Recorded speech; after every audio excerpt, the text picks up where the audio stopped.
Hey, SEC fans, are you ready? Because it's not just a conference, it's a lifestyle. That's right. It just means more. Every Monday night, we're bringing you the adrenaline, the excitement, and the sheer awesomeness that is the Southeastern Conference. Get ready, because you're tuned into the only show that dives deep into the heart of the SEC. This is All Things SEC. And now, hold on to your seats, because here comes the man you've all been waiting for. Your host, the one, the only, James Ludeman. Let's get started.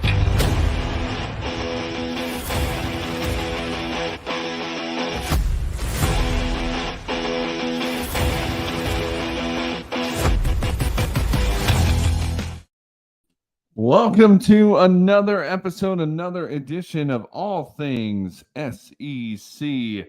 Boy, what a wild weekend. Man, what a wild weekend for college football all around, but mainly for the SEC. Good evening, ladies and gentlemen. I'm so sorry about the lateness of this episode. We were supposed to start at 7 Central. That did not happen. We had some technical issues, and actually it's kind of ironic because it was Spectrum that had the issues tonight, but no worries, no issues. We're here, we're live, we're hanging out with you for the next little while here. So if you're hanging out with us, feel free to like, comment, whatever, subscribe. We got a YouTube channel now. There's the Twitter machine, there's Facebook. Hopefully you are doing well wherever you are watching at. And as we go along through the episode, we do want to welcome your comments about your team. What SEC team, first of all, do you root for? But secondly, and probably more important, did your team win this weekend? Because I'm going to tell you right now, there were some teams that got the job done.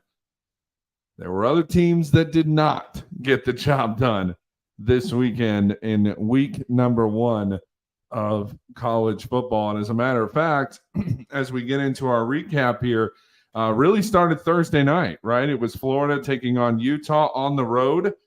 And I'm going to tell you, this game had all the makings potentially before the game. There were a lot of experts who picked Utah, but I did see there were a lot of experts who actually had Florida winning this game. Close. Were they able to pull off the miracle? Was this something that they could have gotten done? And listen, I watched this game in its entirety, although we're going to the whole Spectrum ESPN debacle 2 minutes before this game started was really bad. That was a really bad look if you're ESPN. It's a really bad look if you're Spectrum.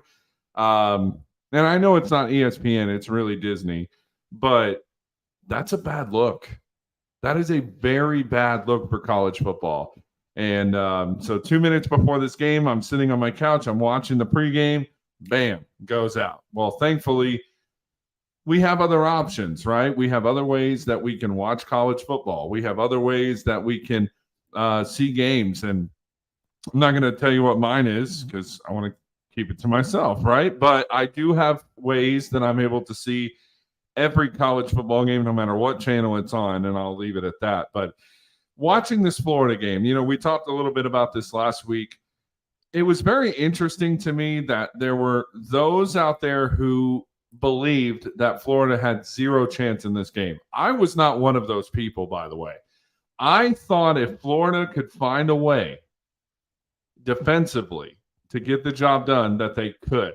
Now, it didn't start off very well. It was a big bomb. I believe it was 75-yard touchdown pass from Utah to go up 7-0 early. So really the Gators were down for the entirety of this game, starting in the first quarter.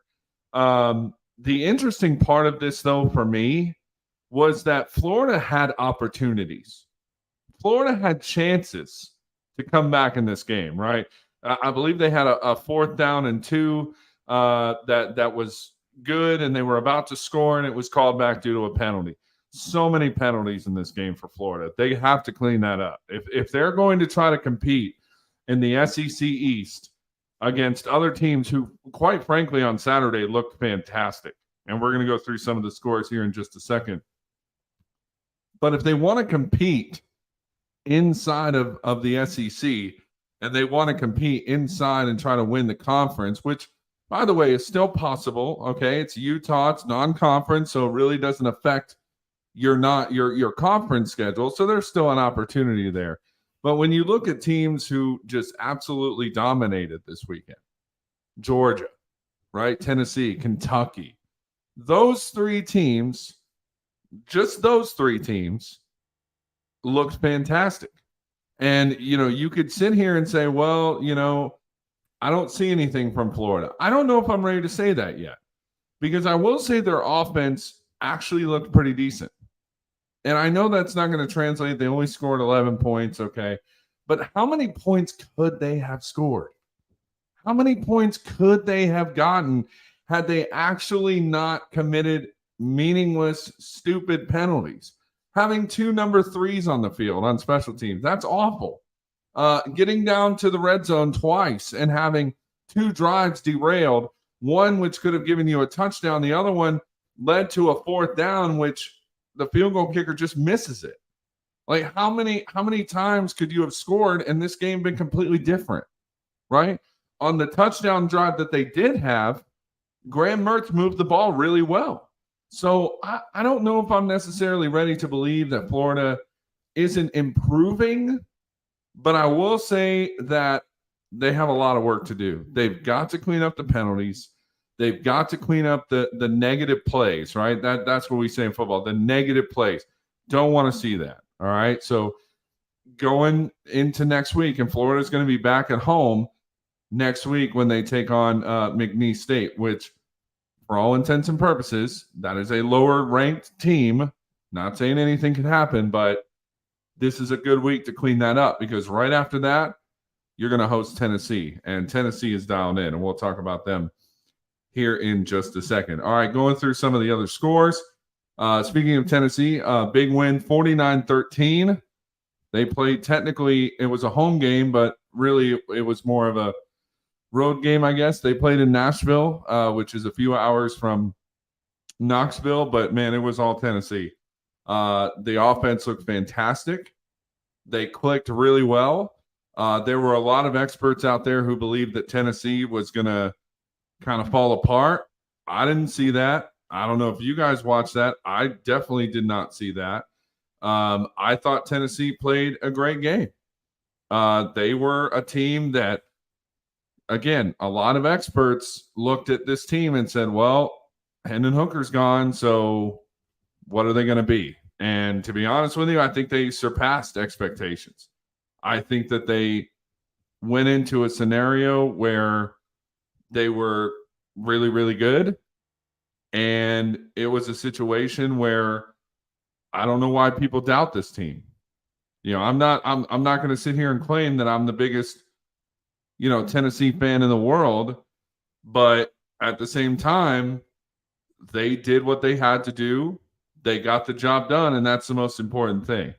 So for me, Tennessee did exactly what they needed to do, and they got the job done. So kudos to them. They took on a Virginia team who, got to give credit where credit's due, right? Virginia came in after the school shootings last year. They didn't play the last 2 or 3 games. They didn't go to the bowl game.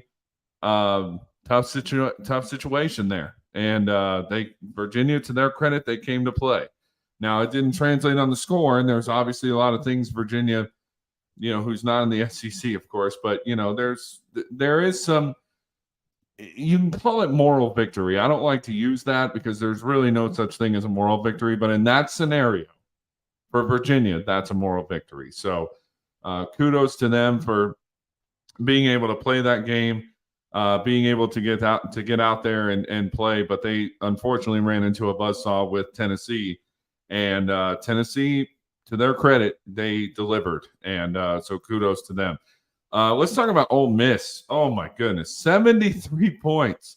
73-7.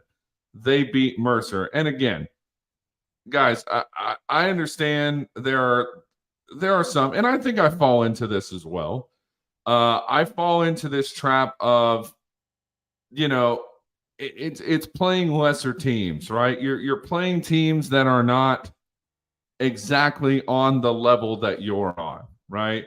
So when you see an Ole Miss team who just completely 100% dominated, it's hard to know who this team is going to be, right? They got the job done. They got the job done. They did what they had to do, right? Um, I mean, there are so many things. It's a solid performance defensively.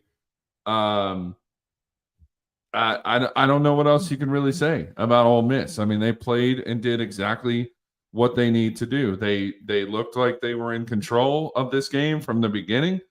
Um, their defense, who is under the direction of Pete Golding, who was the former coordinator at the University of Alabama, um, they were in control this entire game. So it's not like, it's hard to it's hard to sit here and go, well, what kind of team is this going to be?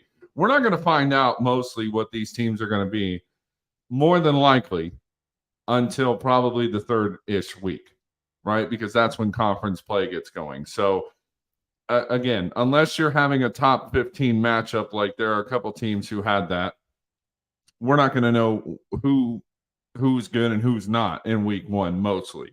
Now, there are some teams who had some tough games, and we'll talk about them in just a second. All right, moving on down the list. Number 1, Georgia, 48-7 over Tennessee Martin. They started very slowly, but it's a new quarterback. It's a new system. So I'm not going to sit here and say that they're, not going to potentially win the national championship again. I'm not comfortable in saying that at all, because it's Georgia. Their defense is still their defense. Maybe it was the timing of the quarterback. I don't know. It looked like it was really rough to start, and that could be nerves. But again, they had a solid run game, great defenses. Their tight end, whose name is just blanking on me, and I'll look it up in a second, but just one of the best tight ends in the country.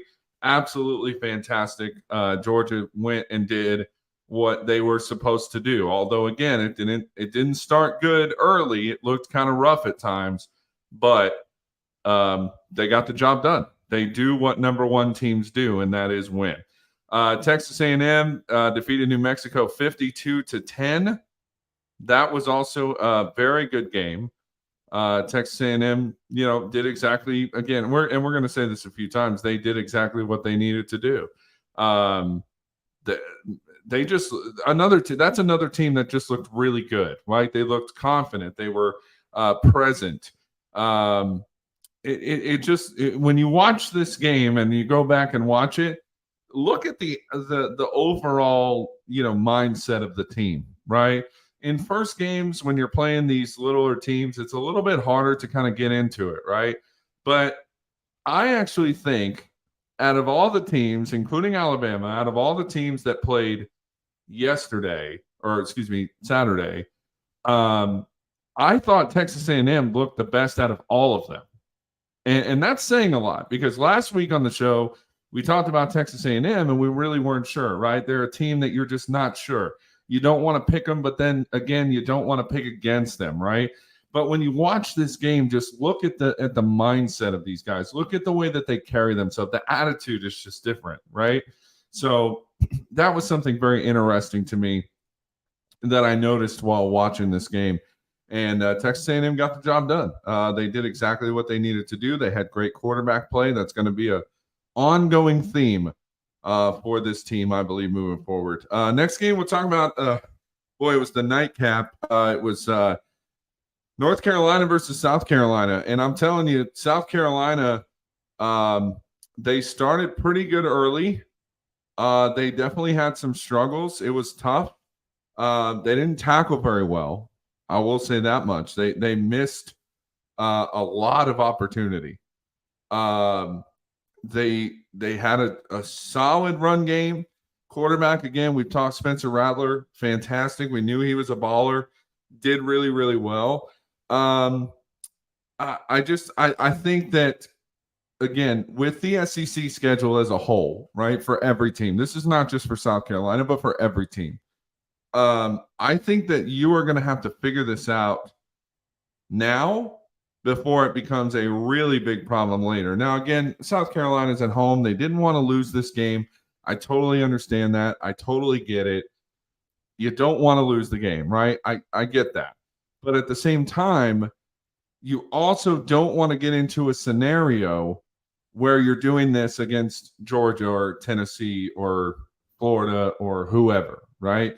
You want to get into a scenario where you are doing the right things now. And I think this game potentially could help South Carolina in the conference schedule, right? When you lose a game like that, you learn a lot more from losing than you do from winning. But I think the mistakes are something that they can fix. I think the mistakes are something that they're going to fix because they're a well-coached team and they have talent.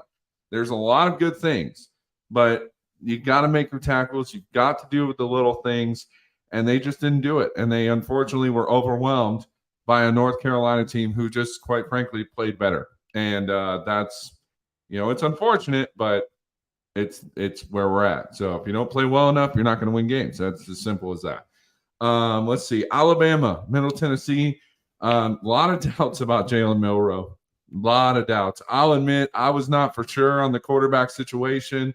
They didn't even announce he was the starter until Thursday. I was a little weary. I won't lie to you. I'll be completely truthful and honest. Very difficult situation there with the quarterback because here's the thing. The defense was fantastic. The offensive line is very good. The run game is very good. You have all of these pieces in place, but yet there were questions on who is going to be the one starting. And Jalen Milroe came in and just completely changed the minds of the entire country in one game.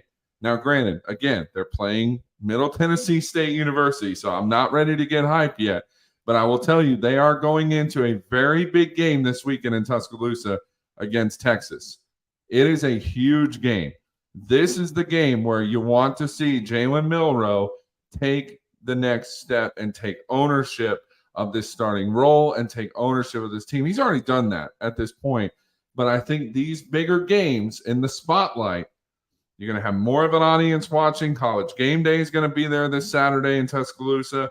You're going to be on prime time, your ABC. I mean, again, you look at this game and you have to figure it out because Texas is coming in. And listen, we know Alabama escaped with a win last year, okay? I think they do the same, and we'll do some predictions later. I think they do the same, but Texas is a tough team, and they won their game this past weekend as well against Rice, who they've beaten, I think it was like 60 times in a row. Poor Rice. I almost feel bad for him, but you've got to do the little things. We said that about South Carolina, right? And there weren't a lot of mistakes on the Alabama side. I'm trying to see this through, the lens of somebody who's watching these games. I didn't see a whole lot that I wrote down in these notes to where it shows me that Alabama couldn't handle, moving into the next step. I think there's really the only concern I think is depth, maybe, especially on the front seven. But outside of that, I mean, there's speed, there's talent. Kool-Aid McKinstry in the secondary, fantastic. But Jalen Milroe, I'm telling you, he made a believer out of a lot of people, and I think he's going to continue to do that as the season goes along. Auburn also won their game as well. I'm trying to see what the score. It was a lot to not enough. Let's just say that Auburn looked good. I'll give Auburn the credit. They seem to do really well offensively. Similarly to Alabama, offensive line very good. Defense is going to be a question mark, but I think that in this game they played well enough to get it done. And obviously, again, lesser team, but Auburn looked very, very good. They won their game. In addition, Arkansas, again, KJ had just a great game. Great quarterback, man. Good physical team. Um, just a good defense. They take the ball away. Flags are going to be their issue, though. I will tell you that. Let's see. Who else are we missing? I know I'm missing some. Oh, Kentucky. Kentucky, very good. I thought that there was an inconsistency with Kentucky, but it was overshadowed by how good the offense was, right? I think the O-line, maybe you could fix some of that stuff too. But again, it comes a little more with time. The defense definitely fast, but I think that it has to just be consistent, right? The offense, I think, is still going to be very good. Quarterback play is a little iffy there, but again, you can fix that stuff, right? That's fixable things. Mississippi State, again, won big in their matchup.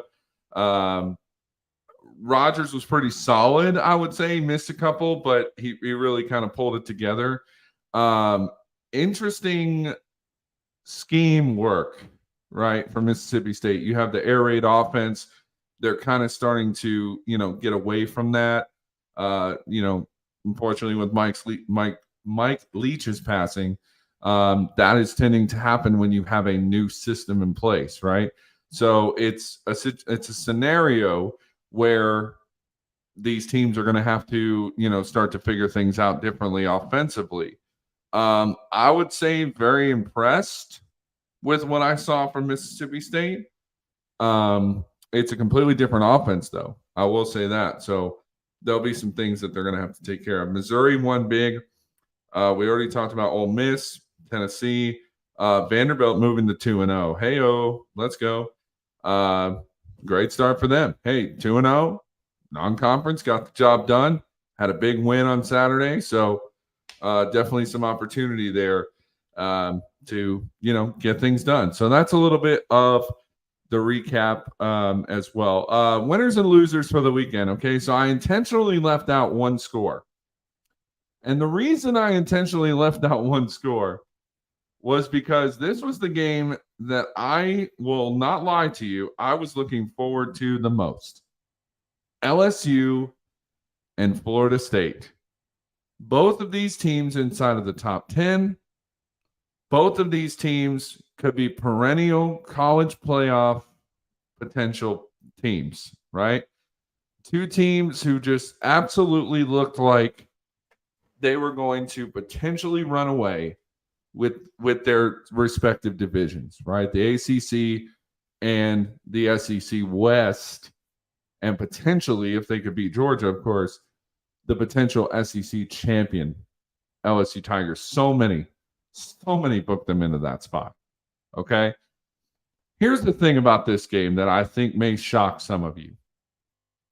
LSU did a very good job, not great, but a very good job of controlling the first half, right? They went into halftime with a lead. Now, just because you have the lead at halftime doesn't mean you played better than the other team. I would just like to point that out, okay? Because sometimes one or two plays here and there, it really was a matter of, as I'm watching this game, it was LSU missed opportunities, similarly to Florida, but this was on a much grander scale, right? You go all the way down to the 2, you don't score. You get the ball and you get down in the red zone, you throw a pick. I mean, it's little things like that against really good teams. And listen, I hate saying this. I'm going to just be upfront with you. I don't like saying what I'm about to say, but Florida State is a very good team. I know some of you may disagree with that. They didn't look perfect for probably a quarter and a half of that game, but after that, the second half, it was off and running. And I don't know if this was so much due to how good Florida State is, although they are very, very good. I'm going to give the credit where it's due. Florida State came out and absolutely destroyed LSU in this game in the second half, right? They started to do it a little bit in the first half, but LSU was able to control it, right? In the second half, it was like we're off and running. And LSU just absolutely folded under the pressure of this game. Now, I don't know if it was the pressure per se. I don't know if it was just the spotlight was too big. I don't know if, I mean, it's just very difficult to try to figure out what exactly happened here. Florida State looked like they should be clearly in the top 5. And to be honest with you, after tonight's game, I believe it's Clemson and Duke, they're absolutely going to be a top 5 team. It's going to be silly if they're not. It's very difficult to try to wrap your head around what exactly took place here. And I know I have a lot of folks who I'm friends with who are LSU faithful, and they will be forever, and I totally get that. But I was just dumbfounded at the final score of this game. I mean, when you look at the overall scope of college football, there are times, and I said this, by the way, on this program, I said if LSU or Florida State loses this game close, it's a potential to not hurt you. Because if you lose the game close, like let's say a last-minute field goal, similarly to how last season went, or last game these two teams played against each other, if you lose close, it's not the end of the world. But LSU just absolutely got obliterated. They were held to 7 points in the second half. 7. LSU or Florida State, 7 in the first, 7 in the second, 10 in the third, 21 points in the fourth quarter. And you score 7? 7. That's your answer to this? Daniels, 22 of 37, 347, a touchdown and an interception. Jordan, 23-31, 342, 4 touchdowns, 1 pick. Listen, this kid, Jordan Travis, unbelievable. Unbelievable. Love this kid. Absolutely think he's a star in the making. All right. But Jane Daniels, that's not a good enough line. That's not a good enough line. Brian Thomas was the highlight for LSU, 7 receptions, 142 yards. But then you match that with Keon Coleman, 9 receptions, 122 yards, and 3 touchdowns. I mean, this is just absolutely crazy that LSU was talking so much garbage. Brian Kelly said, oh, we're going to beat him bad. And you flop on national television. You flopped. And I heard Coach Kelly today in his press conference, or last night, I should say, and his comment was, well, the team wasn't what we thought it was. How do you not know what the team is? How do you not know that you're not prepared? And I don't know if it's necessarily an issue with preparation, but it's also an issue of you're on national television representing the Southeastern Conference in a game against a Florida State team who some have penciled in to win the national title, and you're going to just lay an egg in the second half? That's unacceptable. They played terrible. They played okay in the first half, but they just got absolutely outcoached. They got outplayed. They got decimated. They were embarrassing to watch. And I'm not an LSU fan by any stretch, so please don't take this the wrong way. But I'm doing this because, again, this is an SEC show. We talk about all the SEC teams. Any team, doesn't matter if I'm a fan or not. But as a fan of football, LSU got absolutely embarrassed last night. Absolutely 100% unequivocally embarrassed on national television.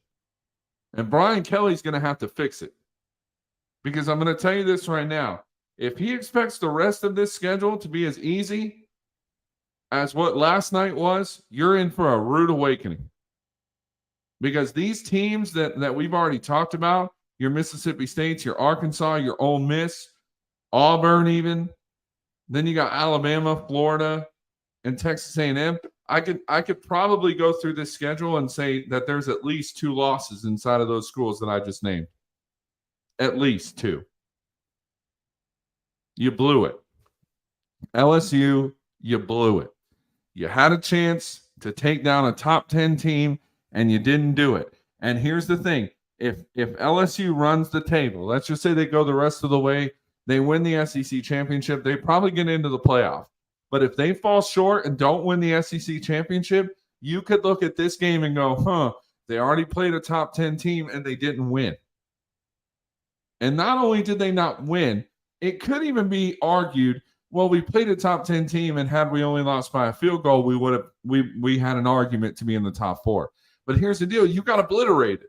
So unless you run the table from this point on and win the SEC championship, guess what? You're done. A 45 to 21, or excuse me, 45 to 24 loss does not look good on a college football playoff resume. Next year, it'll probably look great on a college football playoff resume because they're going to go to 12 teams. But this year, the last year that they're doing 4, and you're going to come out on national TV on a Sunday night and just completely fall apart in the second half, what are you thinking? Basically, the moral of the story is this, folks. Don't write a check that your butt can't cash, because they talked all this garbage about Florida State. Oh, we're going to beat them. We're going to destroy them. We're going to blah, blah, blah, blah, blah. Florida State came out there and said, we're going to show you how to play. And listen, again, I don't sit here and claim that I'm the biggest Florida State fan in the whole world. I grew up watching the Florida Gators. I love Alabama. I love football as a whole. But I'm going to tell you this right now. Florida State looked like one of the top 4 teams in the country last night. And you may see that reflected in the Final Four when it gets to college football playoff time. So we'll see what happens with that. But, man, the winners and losers of this weekend, I would say probably the biggest loser this weekend was LSU, who just completely dropped the ball. No pun intended. Completely dropped the ball. Lost it. I mean, just absolutely choked on national TV. Florida, I'd say maybe one of the biggest losers of the weekend, only for the simple fact that even though there are some definite issues with talent, they had opportunities to get into the game. They had opportunities to score and didn't. Missed a field goal, got to the 2, didn't score. You name it. Graham Mertz, I didn't think looked terrible. I think it's something you can definitely build on. Not saying it's going to happen this year, but that's a tough schedule that they're going to play. Winners, I'm telling you, I'm throwing Ole Miss in there. 73 points. I mean, that is a crazy win. You can even give it to Alabama as well. Jalen Milroe, a lot of people doubted him. A lot of people didn't know who the starter was until late in the week. Nick Saban says, all right, we're going with Jalen. And here's the thing about Alabama. If you're a quarterback, think of the last 4 people you've had to follow. Think of the last 4. Jalen Hurts, Bryce Young, Mac Jones, Tua Tagovailoa. All of them are in the NFL. All of them are starters as of this week, right? Bryce Young starting for Carolina. Mac Jones got the Patriots to the playoffs last year. Tua got his team there. I mean, again, just if he could stay healthy. And the other side of this, and then, of course, we didn't talk about Jalen Hurts, who got his team all the way to the Super Bowl and just kind of fell short. But Jalen Milroe is a guy who is very talented. And I think he was a big winner this week. He shut a lot of people down who doubted his ability. There were some who doubted. And I think he really did a good job of doing what he needed to do. Now, he's going to be tested this week because he's going to have a Texas team coming to Tuscaloosa. It's similarly to this LSU Florida State thing, right? LSU, they had the chance. They had the national broadcast, right? They were there, right? Everybody saw them on TV. And the same thing's going to happen to Alabama. Alabama's going to have College Game Day there, right? We know they're coming.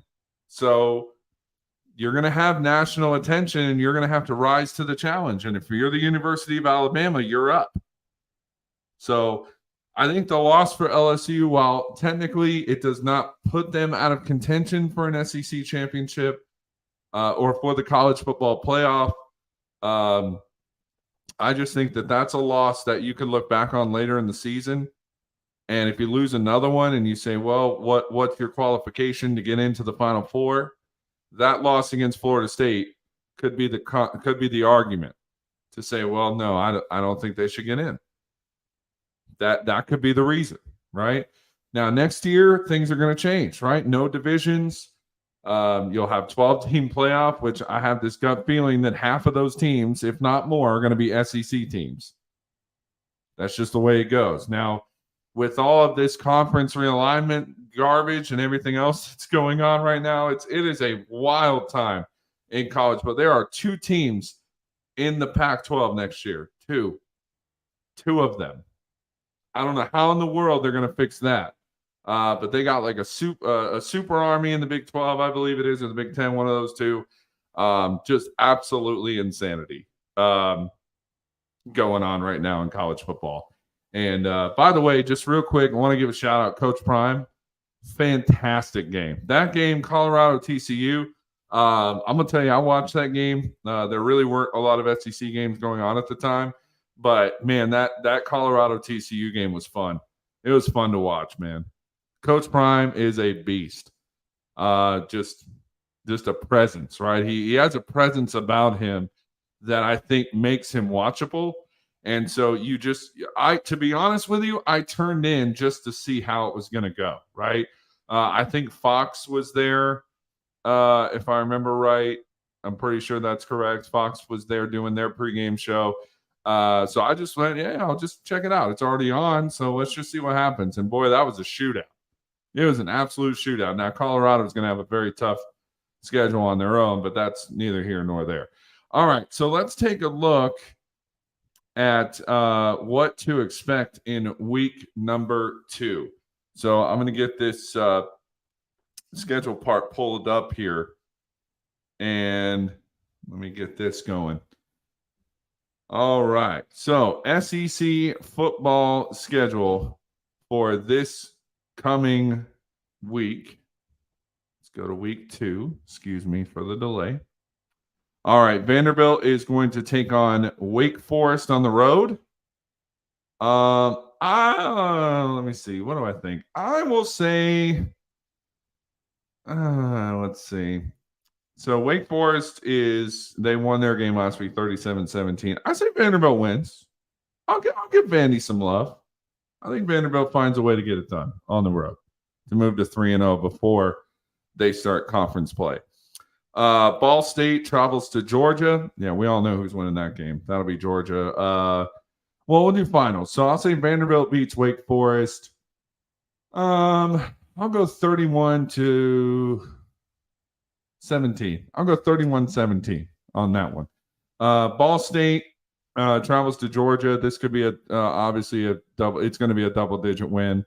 I say Georgia gets the quarterback situation figured out sooner rather than later, and the defense will just continue to play well. Give me 62-7. I'll go 62-7.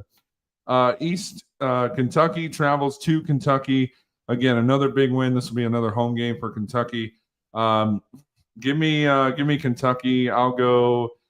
Let's see, 42-14. I'll go 42-14.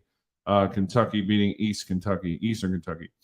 Ole Miss and Tulane. Interesting matchup here. Top 25 matchup. Ole Miss for now sitting at 22. Tulane also sitting at 24 as of this video. So the new college football rankings will be released tomorrow. So this may change. But give me Ole Miss here in this game. I'm going to take Ole Miss. Both of these teams will be in the top 25, so maybe a little bit closer. But give me Ole Miss. I'll go. Oh goodness. Give me 38-21. I'll go 38-21. Maybe a little closer than a normal game, but I still think Ole Miss opens it up. Texas A&M and Miami. This probably won't even be close. This is on ABC, by the way. Texas A&M, I'll give them the win here over Miami. I'm going to say this is going to be a struggle, though, because it's on the road. I think Texas A&M gets the win 28-21. I think it's a touchdown that'll separate the two. So give me Texas A&M 28-21. Now, that's a game I'm not like 100% confident in, but I will say I think Texas A&M has a good shot at it. Kent State and Arkansas. Give me Arkansas big there. We'll go 42-10 on that. Austin Peay travels to Knoxville to take on Tennessee. That's again going to be another blowout. I'll say 62 to nothing. I'll go 62. No, I don't think Austin Peay even scores. Missouri takes on MTSU. Ironically enough, Missouri. Give me Missouri. I'll go 48-17. No, 48-10. I'll go 48-10 on that. Missouri scores. LSU takes on Grambling. I think LSU is going to be very upset. I think Grambling is in the wrong place at the absolute wrong time. Give me LSU big in this game, 56-7. I'll say they give them a touchdown late, 56-7. Florida takes on McNeese. Give me Florida big. I'll go 48-14. I'll go 48-14. Mississippi State over Arizona. I'll go Mississippi State big. We'll do 62-7. I think that's another good number. South Carolina takes on Furman. South Carolina, another team. Again, Furman, wrong place, wrong time. I'll give South Carolina the win here. Let's go 48-10. 48-10. Auburn takes on Cal. Very late game. Auburn on the road, by the way, to take on Cal. Again, I think the offense for Auburn is gelling right now. Let's give Auburn the win here over Cal. I'll say this game might be close, though, because of the travel. So give me Auburn. I'll go. Let's do 45 to. Let's do 45-24. Something similar to that. I think it'll be a close game for a majority of it, but I think Auburn finds a way to pull away late, and win this. And then, of course, the big one next week. Alabama hosting Texas. Alabama ranked number 4 in the country as of right now. Texas is at number 11. So this is going to be a game that I think is going to be very close. I think Texas has a lot to prove. They are getting ready to come into the SEC next year. So this is kind of we had our little preview last year, but I think this is going to be a bigger preview of things to come. It will be a top 10 matchup by the time tomorrow rolls around, as Texas right now is sitting at 11. I think they will move up because of the LSU scenario. I think LSU is going to drop a few. So I think Texas will find a way to get into the top 10. Alabama will probably stay at 4. I don't think there's going to be any changes in the top 4, other than you could potentially put Florida State at 4 and move Alabama to 5. That's maybe not the best scenario for Crimson Tide fans, but Florida State is at 8, and I think they find a way to make it to the top 4 somehow. So I'm going to say the play of Jalen Milroe is going to be a big factor into this game as to who wins.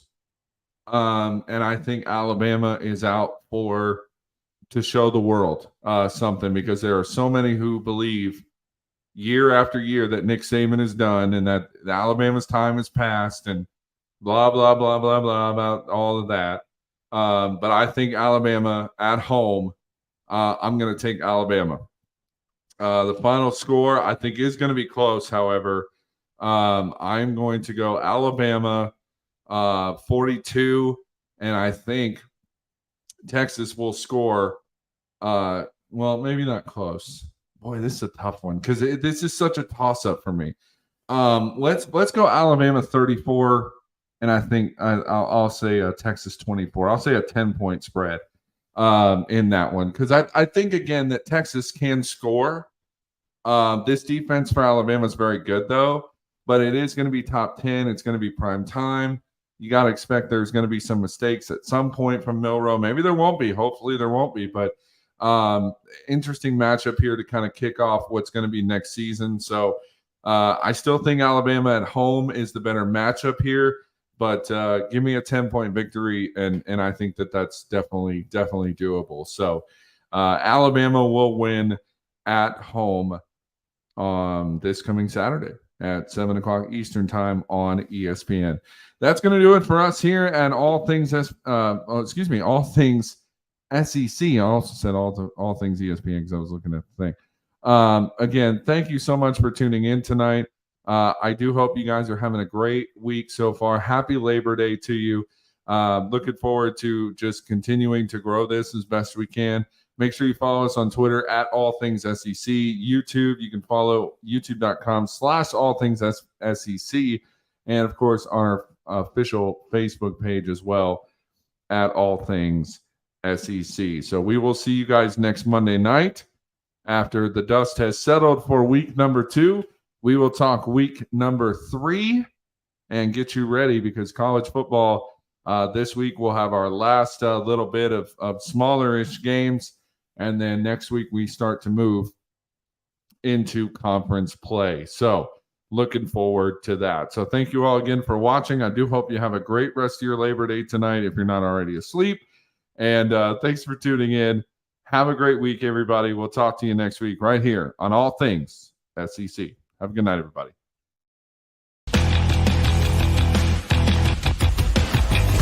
Thank you for watching All Things SEC. We'll be back next Monday, and follow us on Twitter, Facebook, and YouTube. This is All Things SEC.